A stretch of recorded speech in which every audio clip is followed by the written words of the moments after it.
Are you hiding something from your partner? Maybe you watch porn on a daily basis.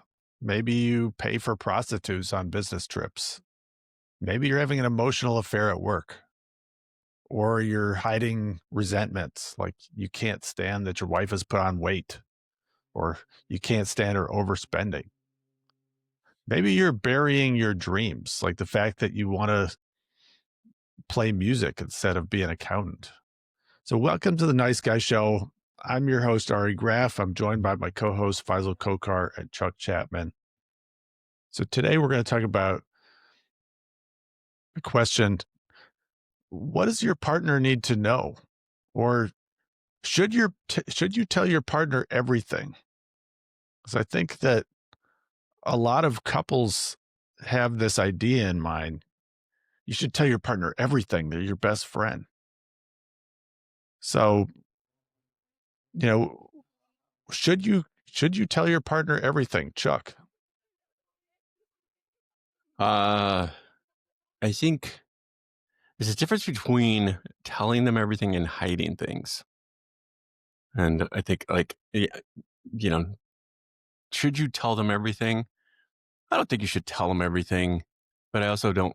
But I also feel like if you're hiding something, that's an indication that there's a bigger, deeper problem. I think as nice guys, the thing that we do is we abandon parts of ourselves that we find unacceptable, right? And those are the things we tend to hide. Oftentimes it's around sexuality and that kind of thing. So, if you haven't dealt with some of those issues, and you find them unacceptable, then you hide them. And so I think it's a good exercise to sort of explore, like if I am hiding things, or if I don't feel comfortable sharing everything with my partner, why is that? Uh, um, I think I talk to a lot of guys who are afraid of sharing their real feelings with their partners. They don't feel safe, actually. They feel like if they share their real feelings, or if they have an opinion that's maybe differing from their partners, that they're going to get an emotional explosion, or they're going to get shamed in some way. So, yeah, I think this is a great topic, and interested to see kind of where it goes today, because I think we're asking the question of, what is real intimacy? Is intimacy like sharing everything, or is intimacy, uh, finding a way to communicate with each other in a way that is respectful but also safe? Okay, you're bringing up a lot of good points. So, I want to know what's one secret from both of you that you kept from your partner. Well, you want us to share on here? Hang on a minute, that won't work, will it? Well, maybe from your previous wife, we'll say. What's a secret that you kept? So answering your question, do you need to tell everything to you? Should you tell your partner everything? It's a difficult one. And there is one part, which is Robert Greene, that there are some things that in order for you to remain in power, you don't reveal everything. You don't reveal all your cards, whether it's in a relationship, the social media, the world, or your enemy. So there are some things that you keep private. So as I think it's also an ancient wisdom as well, it's, not everybody needs to know everything about you. So I do agree that has merit.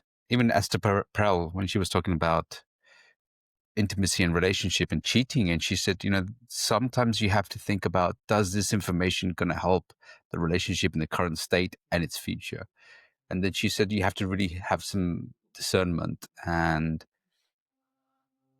understanding of, if I reveal this information, is it just for me a guilt trip? Am I just trying to get this out of myself to make myself feel better, or is this purposeful? So I think it's one of those things that you have to really balance. So it's not like yes or no, or it's not black and white thinking here. For me, as a recovering nice guy, one of the things I bought into was the feminine narrative of spill everything, just vomit every single thing about yourself. And what I realized was it came back to haunt me, because when I did reveal things, because I was thinking, well, this is the relationship, you guys are going to be intimate together, so there is 100% transparency. And what I've discovered is that, one, that it can come back and haunt you, and the second thing is, I believe that, in my experience, women don't reveal every single thing. Some things I found, like, yeah, there's nothing else. But later on, I find out that wasn't always the truth. And I consistently found that to be true in my experience.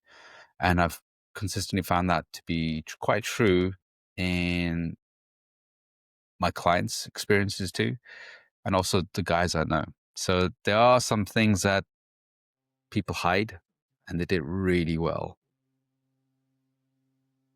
And you guys are both hiding your secrets from our listeners. It was Yeah. very clever of Faisal, wasn't it? Did you notice how he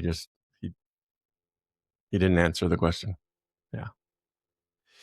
That's what Well, we wanted to teach today, was how to be evasive when she comes at you with questions. exactly. Yeah. Yeah, absolutely, man. You haven't read, obviously, guys haven't read 40 Levels of Power of Robert Greene, right? Yeah, I've read it. Yeah. Well, I think that, again, it's nobody hides anything from anybody if they felt safe about it. Yeah. So it's when you feel unsafe or you feel like it's unacceptable, which is, again, core of the nice guy, is there's these parts of myself that I feel are unacceptable. So oftentimes, because, around sexuality, addictions, things of that nature, spending oftentimes, was it, I remember getting my windows tinted a few years back, and there was a sign that said, it was something like, um, 20% extra to tell your wife to print your receipt that you can show your wife, that shows how much you said you spent versus how much you actually spent, or something along those lines. Did you get that option? No, I didn't get that option, but I just thought, that's pretty apparent, right? And yeah, there's been things in my, like my, I know, like, oh, my wife, she probably would be a little upset if she knew that I spent this amount of money on something, so we tend to hide those things, but we do it from a standpoint of, I'm like trying to keep myself safe, because I don't want to feel the anxiety and the tension that comes up with her being upset or feeling like I have to explain myself. So I don't, I think on the one hand, it's like, is there this, character flaw in that I hide things from people? Or is it that I just don't feel safe in some of these relationships? And again, if I don't feel safe, then why is that? Why do I feel like I have to hide something from somebody? Why? And Robert Glover asked this question, I think, in No More Mr. Nice Guy, is like, why would anybody hide anything about themselves? And the only reason would be because they feel like it would be unacceptable to someone else. So that's why we lie and tell half truths and cover our mistakes up, because we're afraid of what other people will think. If I wasn't afraid, like, I'd have no problem saying, I have I don't know what you call him, a distant relative. He's like my wife's stepsister's son or something like that, I think. But he's married and has kids, and he's kind of open about the fact that, like, he looks at porn. It's like, yeah, I look at porn. Yeah, I mean, he kind of talks about it like, he drives a car, something like that. And there's it's part of me is like, kind of, like, I can kind of respect that, that he's just like, yeah, this is what I like to do. Like, my wife's not my wife can't fulfill all my sexual needs, so Just kind of talks about it. Does And he talk about it around her like that, or is it around yeah, you? I mean, it's just kind of like he jokes about it, I was but it's having a wank obvious. this morning. And Yeah, kind of something like that. So it was just something I noticed that he was not ashamed of, right? It wasn't like he had a T-shirt that said, he was wearing a Pornhub T-shirt or something. But he was like, he's not really ashamed of it I either. would be too surprised, right? I was just wanking or thinking about your sister. Yeah, I don't know. I was like, how far would yeah. he go? I don't know. I just felt like there was some freedom in that to be able to sort of speak that freely. I think she kind of like rolls her eyes and you know that kind of thing. But yeah, why would we hide anything about ourselves unless we thought somebody is going to find it unacceptable? So let's look at the difference between hiding and volunteering information. So, for example, you went and bought some for your car, got some tinted windows, which is an excellent choice, by the way. And so, would you feel like you come back and then you have to explain and justify yourself, or would it be that only if she asked, like, "What did you do?" Yeah, I bought some windows. How much were they? $2,000 or whatever, right? Mm-hmm. So, or would it be, "Oh no, I went out. Yeah, I bought some tinted windows and spent $500 or something." So, what do you see most Yeah, nice guys doing? well, I think it's a little bit different in that this is, we've both been married before, and that we have chosen to sort of keep our finances separate, which is a whole nother. I we should have a topic on that. Should you combine your finances? Um, but so A, I don't have to ask for permission. B, um, if she were to ask me, I would tell her. But also, you know, I know there's been times where she sort of rolled her eyes around me spending money on something that she doesn't have the same value in. For example, she would never spend money on having her windows tinted. And that's just a difference in value systems. Well, but if I'm afraid of her eye roll or afraid of her, getting upset with me, then I would be less likely to share those kind of things. Like, here's an example. All right, this is, you're asking for true confessions here.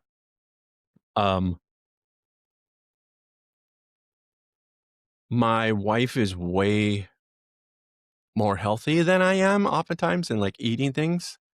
And so there will be times where maybe I've gone through the drive-through in the past and, hid the bag or got home and put the bag in the outside bin, kind of thing. Right.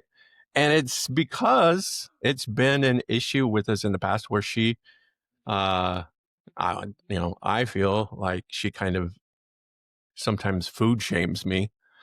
She's gotten way better at it, by the way. We've had a lot of discussion about this topic, but especially early on in our relationship, she would kind of food shame me, and I don't like you seeing that bitch Wendy. yeah, right, for sure, right.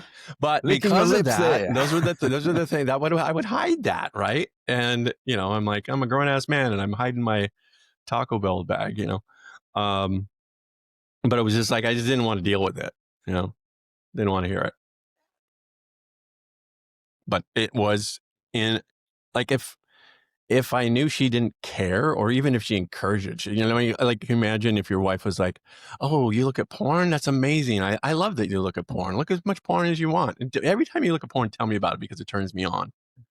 You know, you would be Mhm. like, "Oh, cool. Okay, we can. I don't have to hide this." But it's the fact that she's like, "Oh, you're comparing me to other people, and you're not being faithful, and you're not, all of these sort of value statements around it." So, um, It's but just to you're hiding. You're just trying to get away from that emotional engulfment, right? It's like you're protecting they're yourself just from somebody yeah. from her anger and disappointment. See, I see that as there's a lot of parent-child dynamic where I see that occurring. Say, for example, in my family as well, when mom's upset, the kids are like hiding things because mom's going to be upset. So I'm going to do the same thing. And it's the same dynamic. Luckily, in my relationship, I didn't have that parent-child dynamic. Whereas, looking back at my ex-wife was pretty emotionally secure. So if I did something like that, rarely did she blow up. She'd be like, okay, cool. Just, she'd never have a over the top reaction or something like that. Or if she did, it was just something that she would just have mention something very small and just let go and then just move on. Only a few things that she bugged her, but most of the things it didn't. But whereas my first girlfriend, she would be, here's the thing. When she's a control freak, we hide. When somebody's a control freak, we will hide. When they don't like what we do, have a comment and judgment about things, and it doesn't go according, they don't see it in their world, that's when I notice that we will tend to hide, lie, cheat, or withhold. And so, again, that I see that dynamic showing up in parenting as well. So when I'm over controlling my kids, or when I'm trying to have something that hasn't gone my way, then I notice that the kids would hide more. But when, and again, it's the same thing, I see that in my other family as well. When I see my sister, she's like trying to control freak the kids. Kids are going, fuck, I don't want to have to deal with that control freak, because she's going to bug me, question me, challenge me, annoy me. And it's going to be the same drill. I don't want to go through that drill. Whereas her husband, he's quite relaxed about things. And what I like about it, he demonstrates the fact he doesn't need to hide or lie. He just says, look, if he goes out, he eats kebab, he'll eat a kebab. And if you ask me, I'll give you that information. If you don't ask me, he's not the kind of like the typical nice guy that has to warm me information now. I better tell her all the information, justify myself, explain myself. He just uses a few words when it's necessary. Otherwise, he doesn't engage. I was like, you know what? That's a really cool way to be. Yeah, I don't engage when I need to engage. And when I do, it's a few words and I'm done. I still want to know what your one of your big secrets was, Faisal. One of my big secrets was, Yeah, well, because there's a few remember, secrets. we're our listeners they're in the struggle, and I know a lot of my clients, they have secrets that they're they've had prostitutes, they've had affairs, they watch porn, they I think one of overspend. my secrets was like porn use or masturbating. There was a lot of shame around this point. It was to a point where even I'm hanging out with the guys and I want to engage about porn or watching porn or masturbating things. I couldn't even use those words. Couldn't even talk about that because I had so much shame around it, cultural shame around it, societal shame around it. So that was something that I would never speak about, talk about. Now, if With somebody your asks me, I'm wife. like, what anybody? It wasn't just with my wife; it was with anybody, even guy friends. I wouldn't talk about it. And I remember I was with my friends, and one of the guys I know, one of my friends, and he was talking about, I watched porn, I was masturbating. I was like, oh fucking hell. I can't believe you just said that. I was like, why would you reveal that kind of information? It was just guy friends. I'm like, why would you even share that? That's so private. That's so hidden and so dark.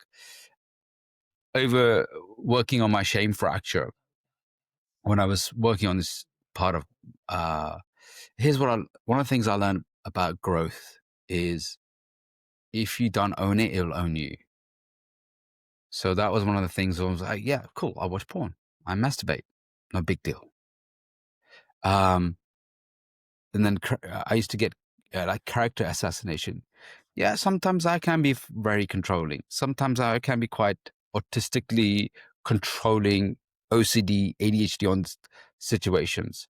So yeah, sometimes I can be very insecure. Sometimes I can be very jealous. Sometimes I can be very needy. I started to own all of this. When I was going through my fracture healing, I started to own all the flaws I had. because I was hiding the fact that I can be really needy. I was hiding the fact that, yeah, I can have real obsessive thoughts about someone and just be hooked on someone. Yes, I can be very attention seeking, wanting to need connection and attention. So there was a lot of these secrets I had that I wanted to present myself as like a perfect, charismatic, all sort of like amazing man. But inside I wanted to hide all of these flaws. So when I was hiding all of these flaws, when I was working with my coach on this, one of the things that he was teaching me, because you have to own it, because if you don't, it'll own you. And when it owns you, you'll rot away. So over time, when somebody said, "Oh, you can be really controlling, or you can be quite narcissistic on things," I was like, yeah, you're right. And they're like, So, that's it. I'm like, yeah, because that's part of my nature. There's part of me that owns this. I get it. And that was such a relief, owning that dark side of me. so there's things we hide from our partner, things we hide from ourselves, things we hide from the world. I think that's one of the things we're getting at here. Um, What about but I ourselves? want to. But what? Hiding from ourselves, right? Yeah. Um, I mean, I hid porn from my partner, that I was watching porn, and I would lie that I was like working and I was watching porn. Because I knew that it wasn't that she was like a Puritan about porn, but she had shamed me about it. I just I didn't want to hear it. And I felt, I didn't know how to connect with her sexually. Um, and so, you know, porn was an outlet. So I felt very stuck.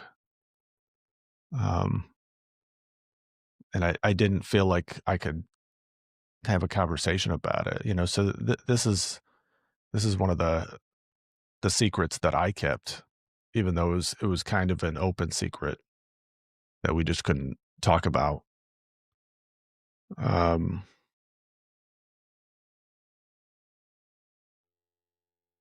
so, what are your rules for what you share with your partner? That's a great question. Um,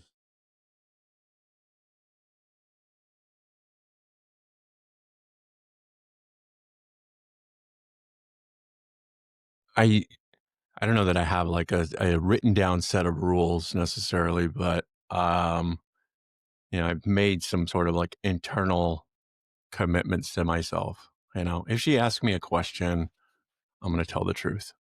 You know, if it's, um, in 12-step recovery, they talk about, you share things in a general way. You don't necessarily share all of the details, because then it sort of becomes sticking point with people who are, there's they get images in their head and all kinds of things like that. But and well, here's the thing that just occurred to me.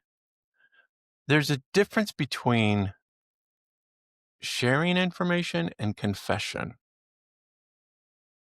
And I think that if we feel like we have to confess something to our partners, like she's somehow the priest who can absolve us of that sin, like I don't think you should share that yet, because I don't think you've worked through it yourself. If she's the one who forgives you, gives you absolution, then, you know, that's a deeper issue that you probably should work through with someone else. Because So, embedded in that is a shame. It's well, a yeah, it's embedded in that is a shame, and it's also, you absolve me of my sin, and therefore, like, I can feel okay about myself again.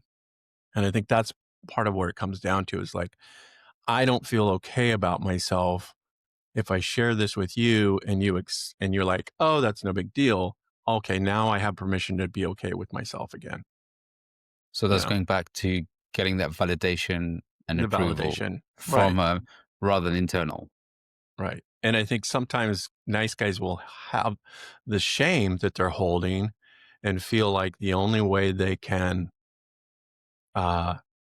move forward is a confession. So they go and they confess things to their wives, their porn use, that kind of thing. And then they feel good about it because they've sort of like released all of this shame, but then their wives are having to carry it around. So I I would say, yeah, if you haven't worked through some of these things, until you do, if it, you're basically making your partner your priest, probably a good idea to not share that with them and work through it with either a real priest or a therapist or someone like that. Yeah, I like the distinction that you're making, because I don't think you're saying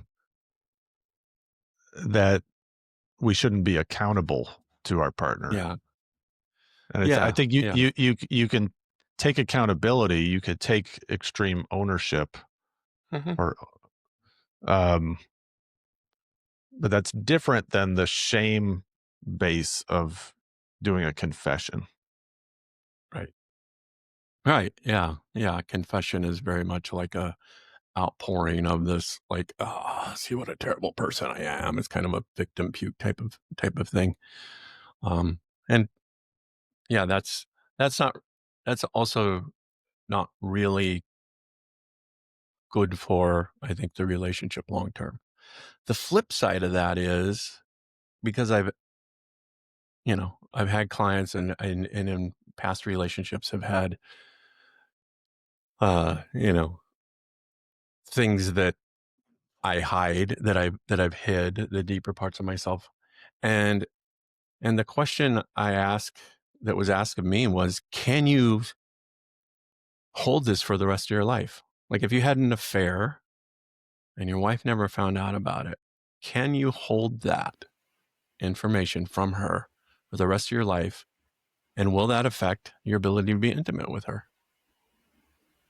And I think that's a tougher question that you have to answer. Every person has to answer for themselves.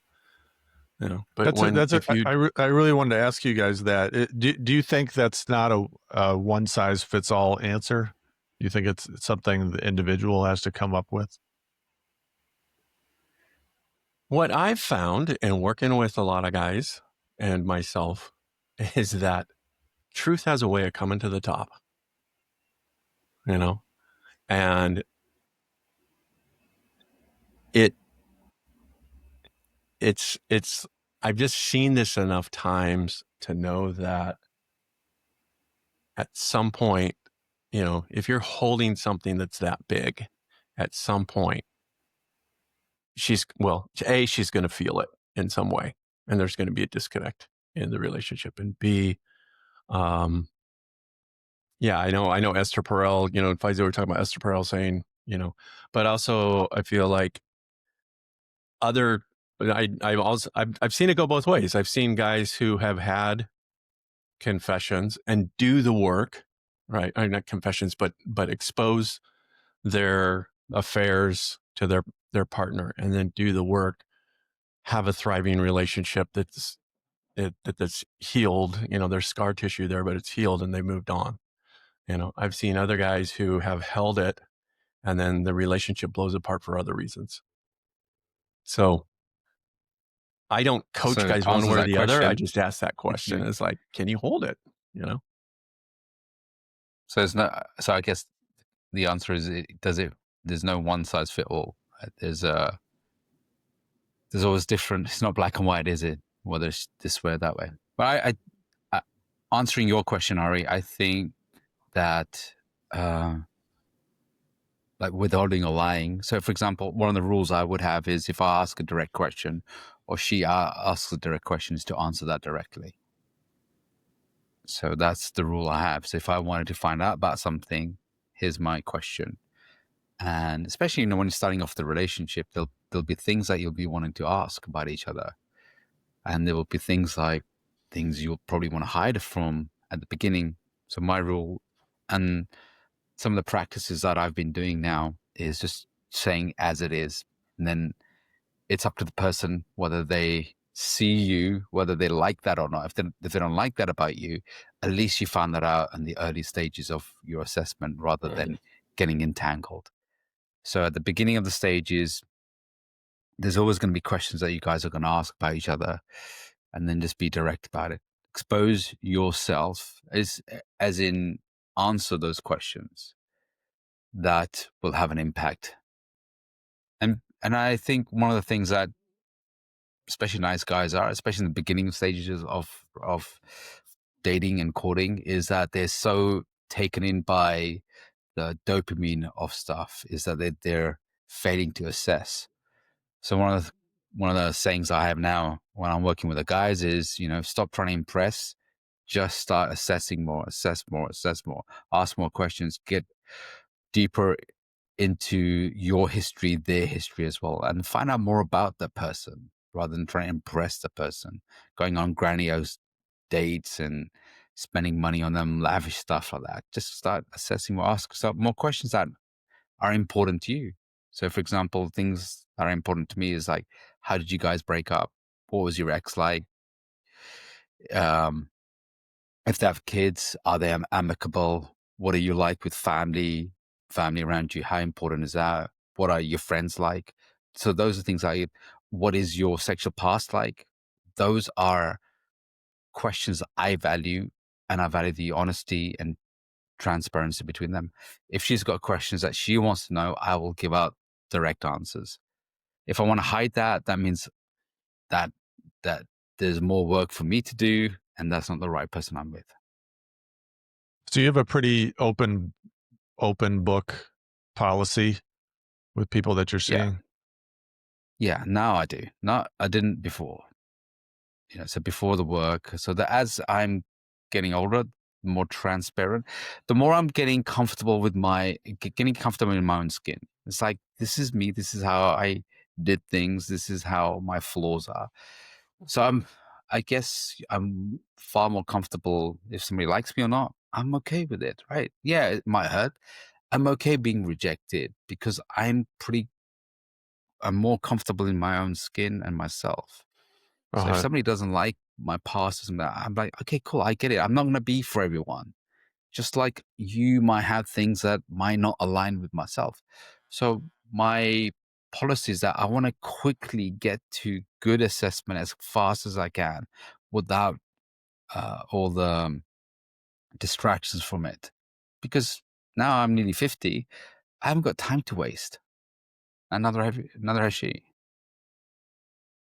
So I think, one thing we're hitting on here is establishing a foundation of trust and transparency at the beginning, and that creates a stronger relationship in the longer term. I agree. Yeah. Um, Yeah, I w- think like one of the things that I was thinking as Faisal was talking was like, I really like not having secrets. Like carrying a Yeah. secret is heavy. There's this sort of like, oh yeah, okay, she's like, can I see your phone? You're like, oh, I don't know, let me, kind of thing. There's just something about not having to hide anything that is wonderfully It's freeing. good. Yeah. You It's know, true. It's true. so I like that. when you're hiding something though, and you're just, it's like, oh, that's the worst. So I think the real freedom comes in, like, I'm not hiding anything. There was this show, I don't remember the name of it, but it was, there was this scene and the woman says to her husband something like, hey, you want to go have sex? And he's like, damn it. What? And she's like, what? And he's like, I just jerked off, and she's like, when did you do that? And he's like, when I was downstairs putting the laundry away, it was like, I just rubbed one out. And I thought, that's the kind of, like, to have that kind of freedom, like you're, to be like, oh yeah, I just, do you want to have sex? Nope, I just jerked off. I can't, I can't, like that.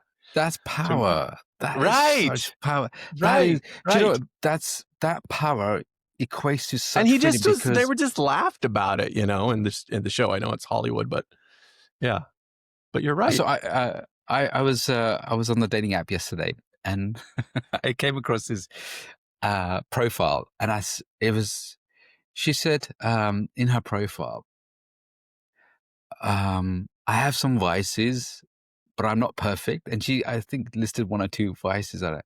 And I just commented back. I said to her, "It's such a refreshing profile for someone to say, well, hey, here's some pretty cool points, but here's some of my challenging points." Because on dating app, everybody wants to put some great things Right. about them. Like it's all peacocking on dating apps. But the way she just actually, she put that, was like, yeah, here's some of me and here's some of my flaws. And like, for example, even now, I hated the fact that my ex-wife used to say, "Faisal, you can be so difficult. You can be so impatient. You can be so," and I would hide that. And I would never want to show that when I would go on dates or things like that. But now if people say, I'm like, yeah, you know what? I can be really fucking difficult to live with because my ADHD kicks in, when my OCD kicks in, my autism, things have to be functional, systematic driven because I'm a systems kind of guy. And that can be quite frustrating. I know I have to let go and release that. And I am pretty clear about that. And when people say you can be quite, some people can say, hey, you can be really good fun. Cool. But then you can also be quite difficult. I'm like, yeah, that's the package that comes with it. So the more I reveal that package, the more people can judge whether they want to stay around or not. And that they can choose, the quicker that you get to intimacy. And okay, so here's a question. When you talked about your phone, right? So now, like for example, I was in a relationship, and when I was on stage, I would ask the girl I was dating. I said, "Hey, could you just here's my phone. Could you just manage my messages, sort my social media while I'm on stage?" Because people would be messaging, "Hey, I can't come to the show," or "Where is this? Where is the talk?" or have some stuff. I gave her full autonomy, and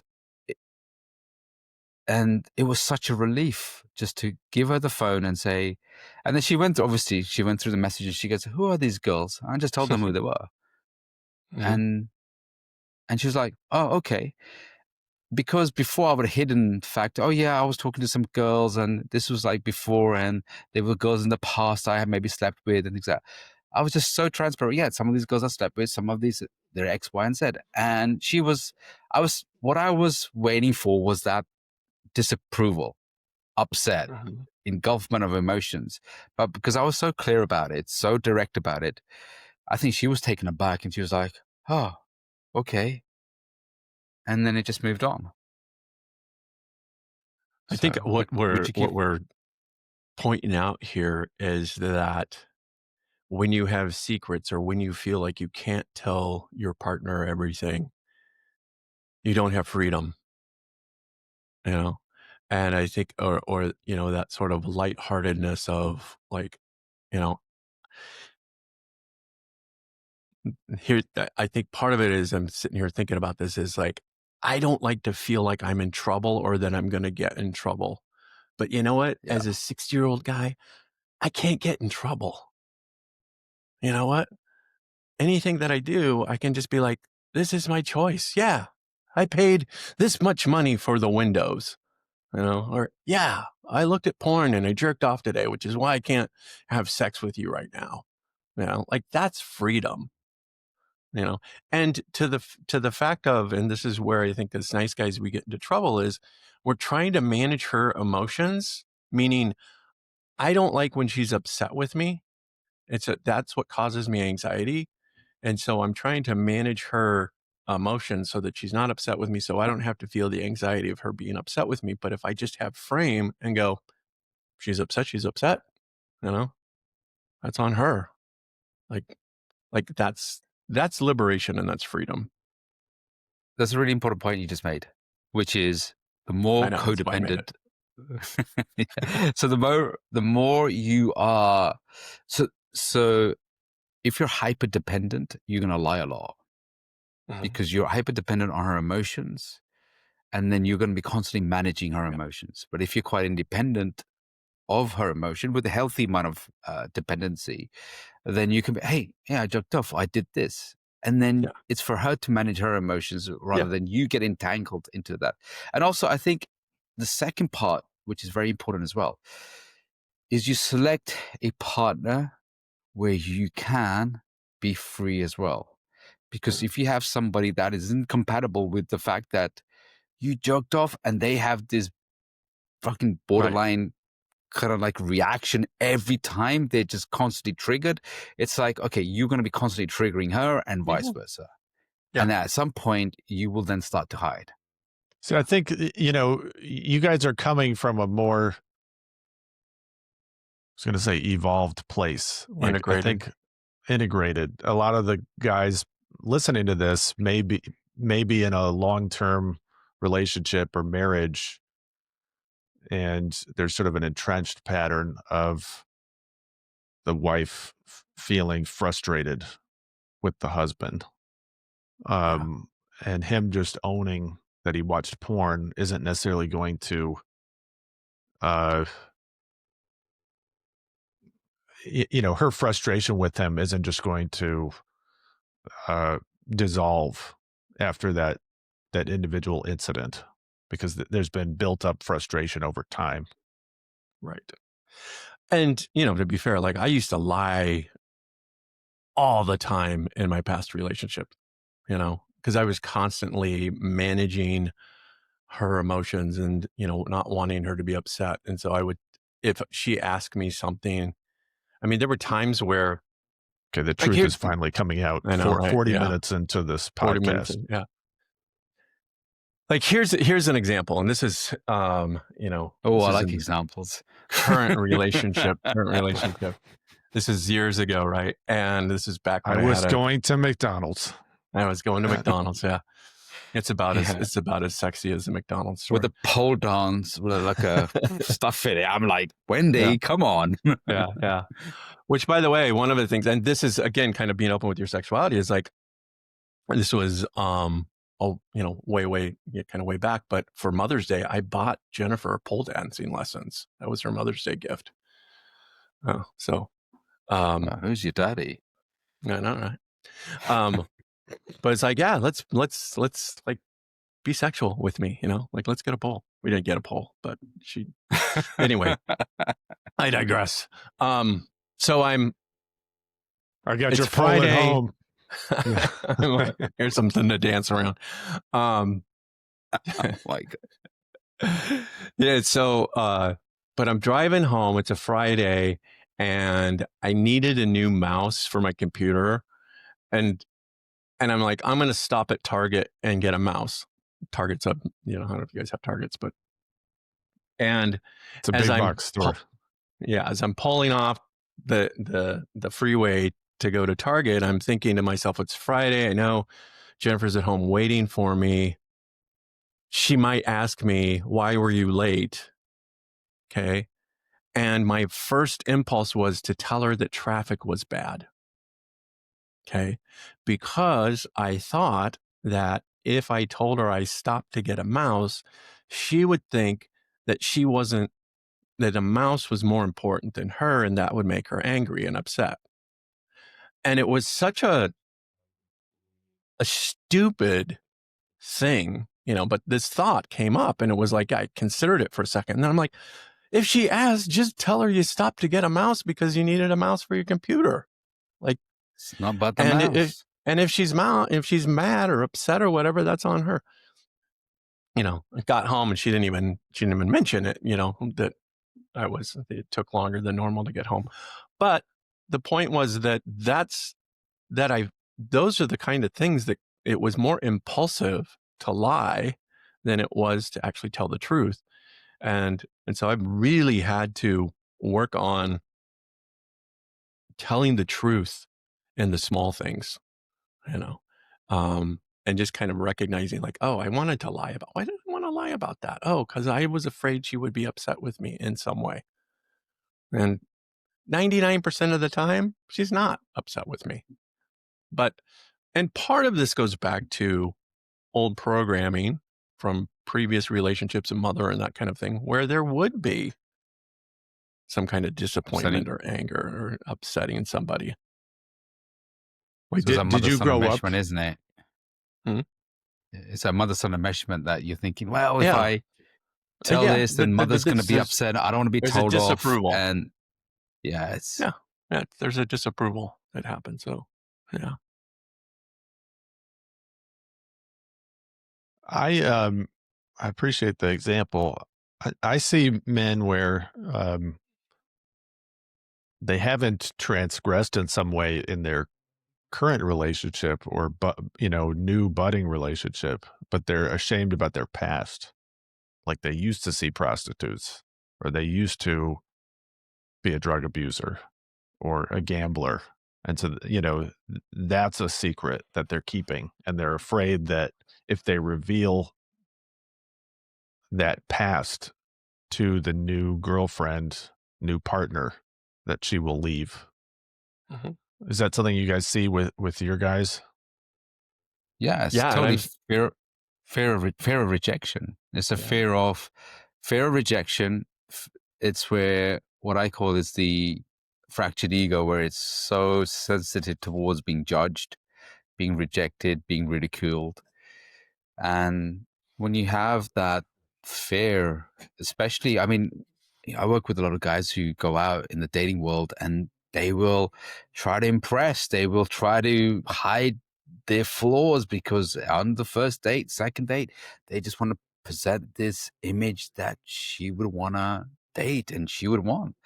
So you have a lot of these guys, they're not showing up fully. And again, it's the same thing on her side as well. So they're not having these transparent. They're having more of these light conversations, because the world says, "Hey, first date should be quite soft and fun and exciting and dopamine kind of driven." Whereas I'm telling the guys, look, really start getting assessments, really ask them real screening questions. I like the saying, if you don't screen, you will end up screaming. So start to screen more and more and more. And I keep saying to the guys, and you want to find out more about yourself.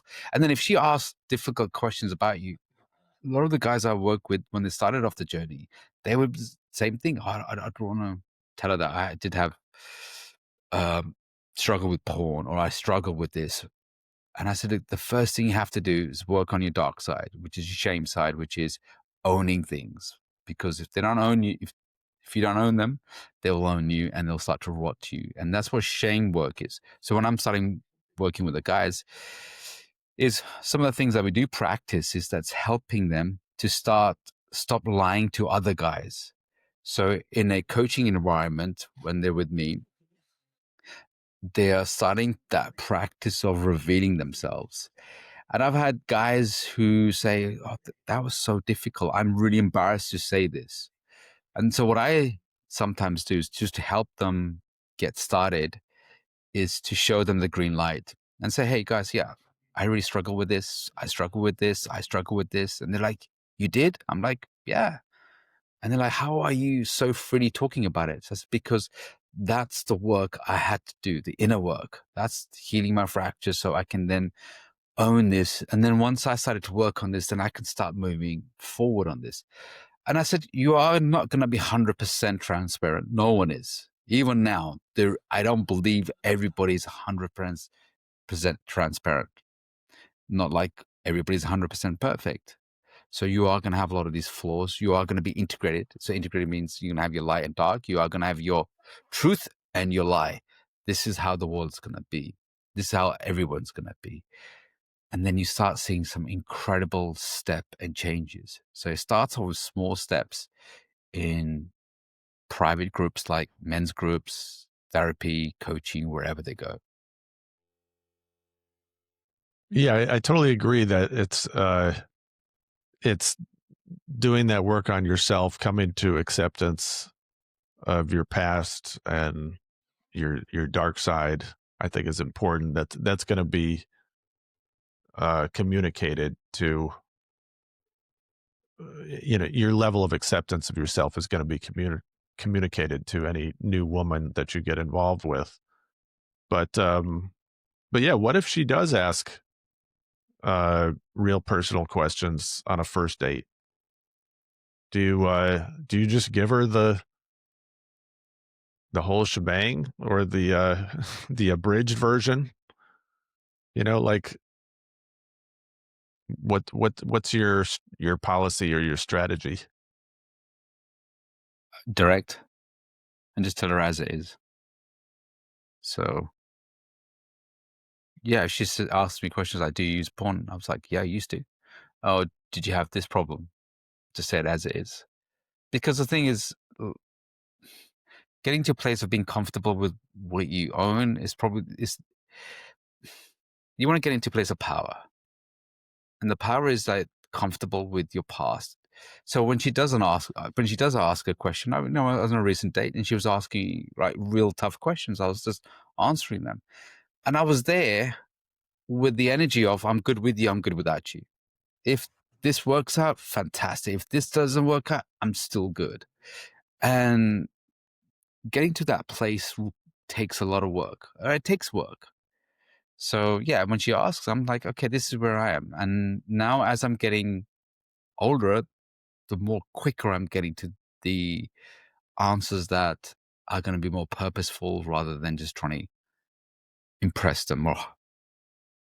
Yeah. And I find that girls are much more impressed by your directness, the fact that you're not hiding it, because she knows that most guys watch porn. She knows all of these things, right? She's not stupid. And she, catches.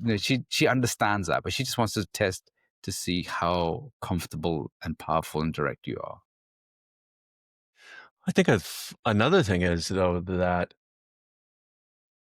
what would you reject a woman for when it comes to her past? You know, is there anything she could tell you that you'd be like, oh, I can't live with that? Yeah. You know, and if that's the case, then the projection is, I know there's things about me that she may not be able to live with or stomach. And so I don't want to risk the rejection, you know.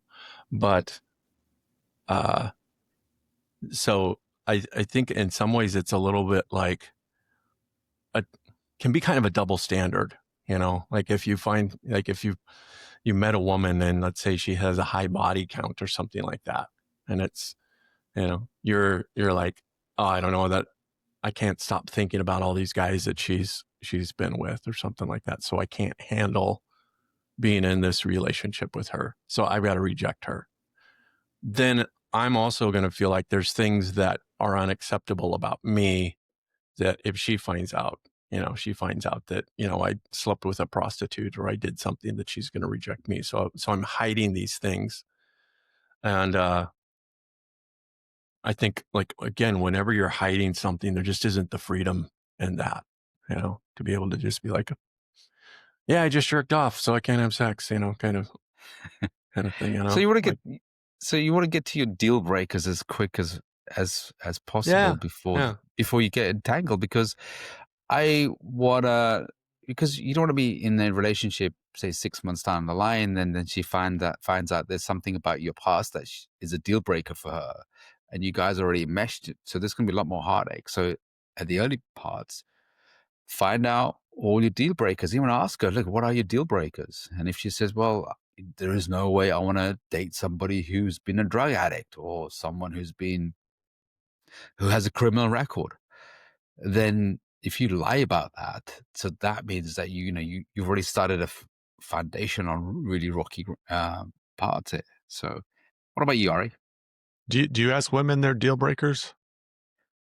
Yeah. Ask like what's the deal breaker? What's important to you in a relationship? What is important? What would you walk away with? Walk away from?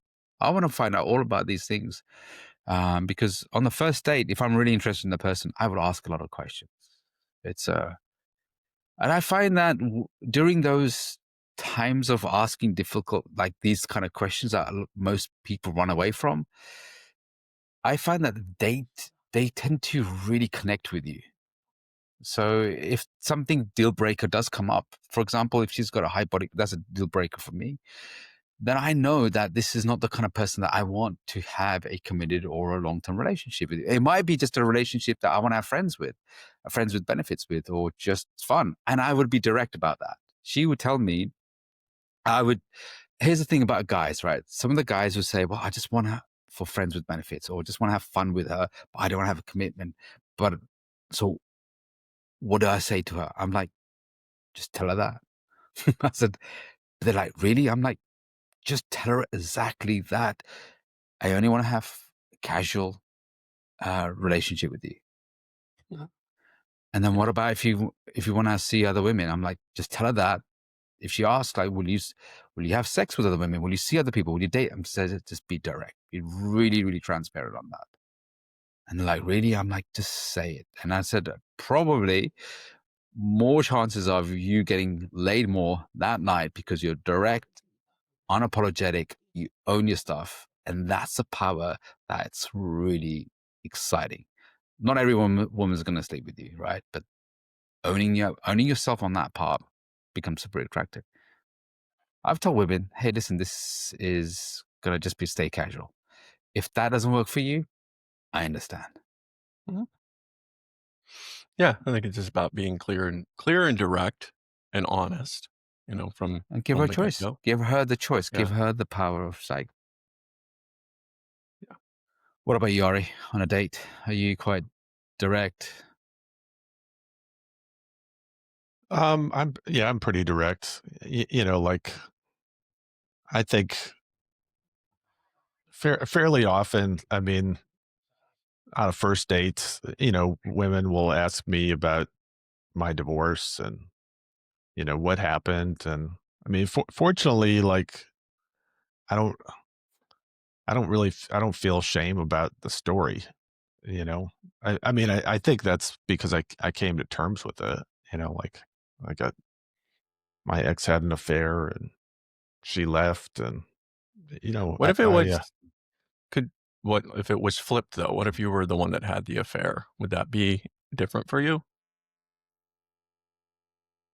Oh, good question. I mean, it's all kind of hypothetical, but like, Yeah. no, I mean, I think if I've come to terms with what the affair was Fair. and why I did it, then I can Uh, talk about uh, it. Like, uh, um, just like I can talk about, I used to watch porn, yeah. like, because I've come to terms with it. Um, Yeah. so I think what Faisal was talking about earlier is, yeah, it's so important to just work through whatever baggage you have in your past so you can be transparent and then also like be coming from a place of abundance with women when you're dating, that you don't, it doesn't have to work out with any particular women because there's plenty of women out there. I think there's a big difference between somebody who's 22 and somebody who's 52, you know, um, in terms of like, you've got a past, there's a lot of stuff that's happened, whether it's, you've had multiple relationships or affairs or been cheated on. I mean, I just think that it's really difficult if you're, man of a certain age and you're dating a woman in that same age bracket, like you're going to have stuff, and to just be like, I think it's when I have some sort of ideal around this particular woman and what it says about her, that some sort of character flaw if she's slept with this amount of men or if she's done these types of things or, um, those are judgments that, um, only you can decide. But, you know, when you get to a certain age, there's a lot more shit that happens every single year. So hey, you have to be okay with that too. What are some things To a that you well, to a certain limit, because again, you got to know your deal breakers. So yeah, some people are going to go through some are going to go through the mill. What I learned was know your deal breakers, because the deal breakers will help you assess whether that person's compatible or not. So there are some. The thing is, what I realized was the type of women I was going for and being attracted to were not the kind of women that I would then be satisfied having a committed long-term relationship with. They they were in the wrong sphere. They were more like the fun type, and I was trying to convert the fun ones. It's like it's like the girl when she's trying to convert the bad boy to be a good man, right? So she's going, I got this guy, he's a bad boy, it's so attractive, it gives me all that chemistry. And then she does everything she can to mold him into be the good man while keeping the bad traits. And that's one of the things I think that's a lot of foolish behavior that I had, and I see a lot of the guys have, is this trying to choose this woman that they're completely attracted to and then try to change her or want her to fit into a certain mold. So just have your deal breakers. This guys, just understand your deal breakers, see what's compatible with you. And this is the work that you have to do with a professional. You try to do this on your own, and all that's going to happen is you're going to end up with somebody that's going to, because you failed to screen, you're going to end up screaming. It's another great topic, the wanting to make someone that seems fun into someone that would be more like a long-term relationship material, and how both genders do that. I wanted to ask you, like, what what is it okay to keep private for you? Um, What about where do you, you Ari? keep What those would you keep? boundaries? Well, What would you like, keep private? Yeah. when I was married, there were things that, like criticisms about her appearance that I made that really dug a hole for me. Like that I was turned off that she didn't shave her legs, or something like that. Um, that doesn't necessarily need to be shared. That's just kind of putting your foot in your mouth. So Um, you wouldn't share, you wouldn't vocalize the fact that if she doesn't shave her legs, you find that unattractive. You just, so what did you do? You vocalized it and then you got burnt. yeah. Well, she obviously didn't throw the razor at you because she didn't use one. So I bring that up as like, so what is it more useful to keep to yourself, that it might be something that's just like a temporary frustration or annoyance with your partner? Um, I think it's the Rumi poem, is it kind? Is it true? Is it necessary? Filtering it through that can be one way to sort of ask yourself, is it kind? Is it true? Is it necessary? Um, or, but that can go on, like if you, if you're afraid of her being upset, then you're always going to, so I think it kind of comes down to like, you're editing yourself, like you can't say, oh, I don't, I have a preference, which is that you shave your legs, but you're afraid that she's shown you that she's going to get upset about that, that's like, that's whose problem, whose issue is that? Is that yours or hers?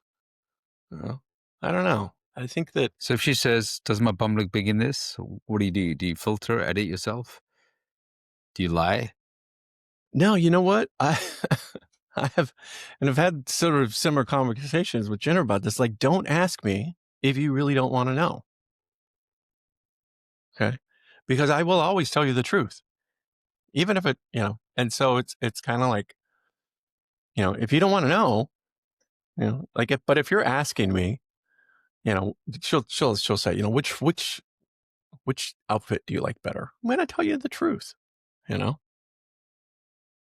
Okay. There's other, So what about a situation? She's putting on weight. Okay. She's putting on weight, but she hasn't asked you about anything about.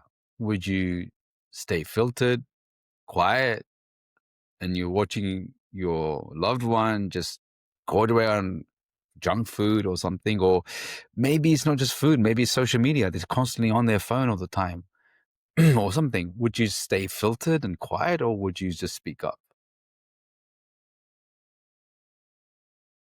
I would speak up. I speak up. Yeah. But I So did would you do it speak up? in a kind try to do it in a kind way. But there is no kind, loving way when she says, you put on weight. Right? Yeah, there is. You know what? I care so much about you, and I love you, and I see you not loving yourself. How dare you say that? I'm sorry that I love you so much. But kind, again, is based on what they consider kind and you consider kind. This is a good topic about how much do you end up filtering yourself? How much do you end up playing apologetic all the time?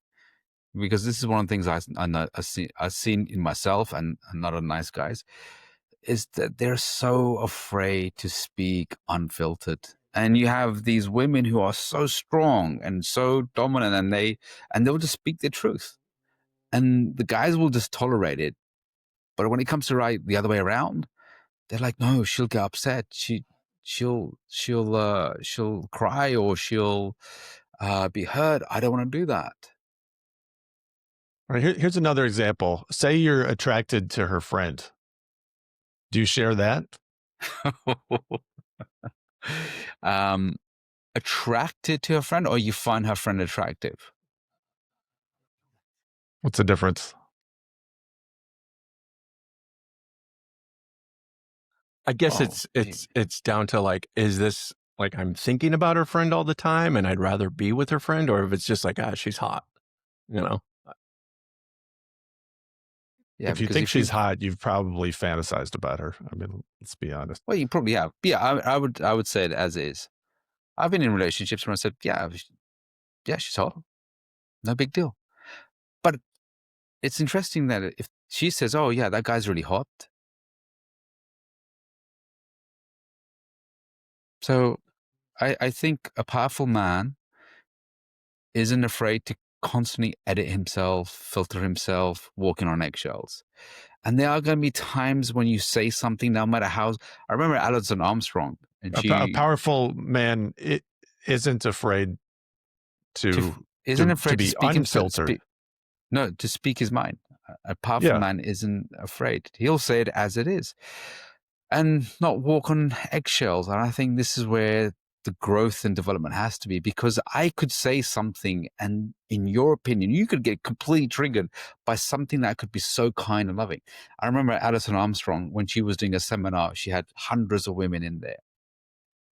And she said, some women are so sensitive. She goes, no matter how politely I put this notice on, she put a notice, and she goes, no matter how, she goes, I got criticism, I got complaints, I got upset.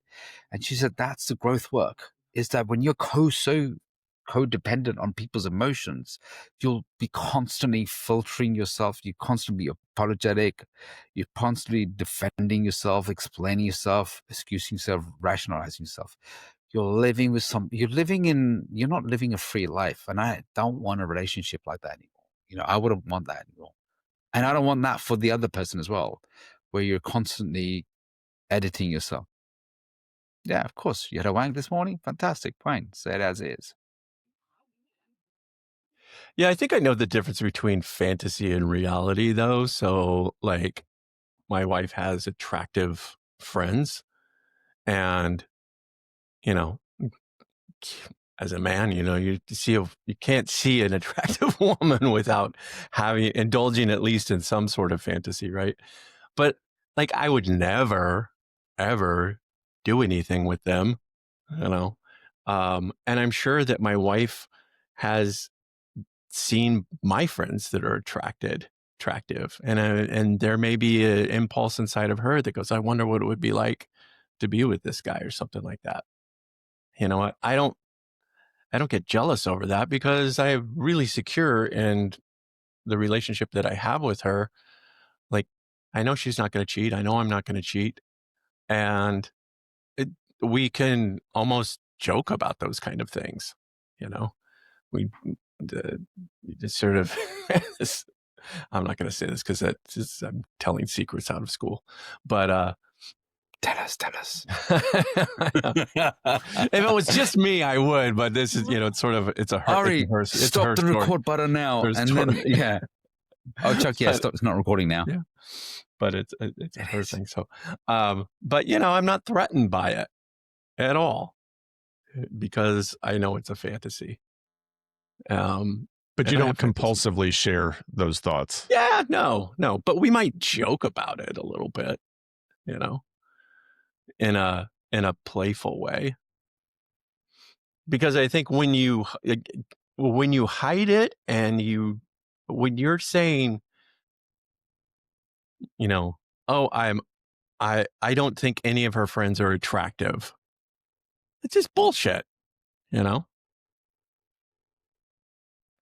And you're doing it to try to, and if you're doing it because, you're trying to protect her, you know, I think the other thing that's really good for me is like Jennifer has an amazing self-esteem, so she's really not threatened a lot by, threatened by other women, I don't think, and that's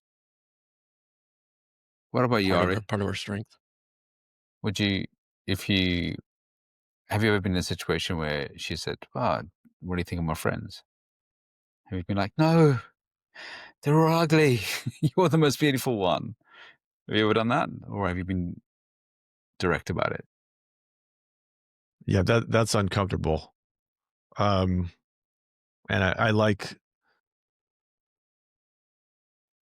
Chuck's kind of attitude about it. Is just be comfortable with it, and both people should just sort of be okay acknowledging that they're going to be attracted to other people.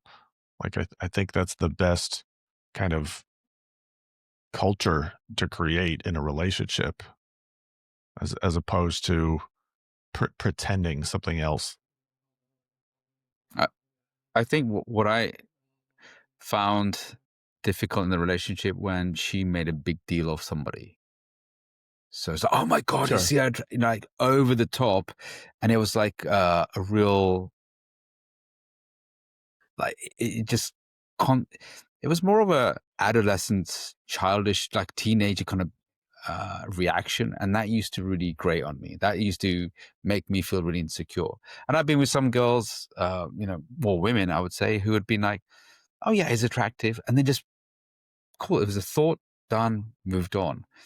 And then I've been with other women who've been like, oh my God, he's so amazing. Look at him. It's like over the top reaction. It's just like me saying, oh my God, look at that ass. Look at the legs on that. Oh, damn. So rather than having that, I think it's the maturity reaction towards something. It's like, yeah, she's hot. Cool.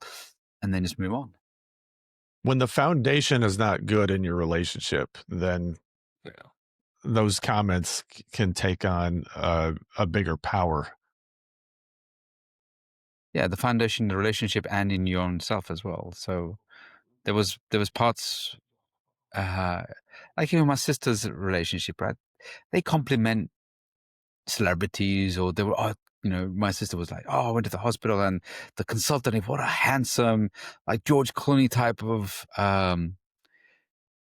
consultant. And her husband's like, yeah, cool, done. And then just moved on.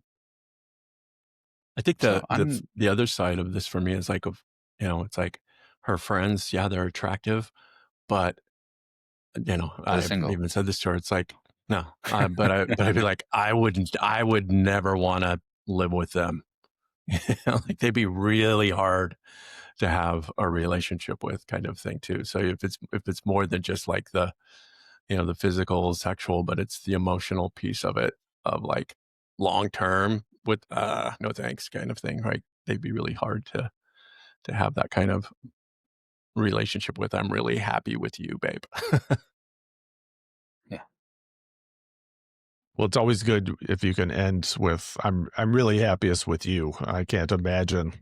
I mean, yeah, that would be the truth of all of her friends. It's like, yeah. All right. So if you listen to this podcast and you've got a secret that you're not sure what to do with, let us know. Or let us know what your policy is, your internal policy is, or the policy in your marriage. We'd like to hear about it. And if you're enjoying this episode, check out the porn episode or the cheaters episode with Dr. Glover, because he's got his own take on transparency. He's got a pretty transparent relationship. And thanks for listening. Thanks for subscribing. And we'll see you on the next one.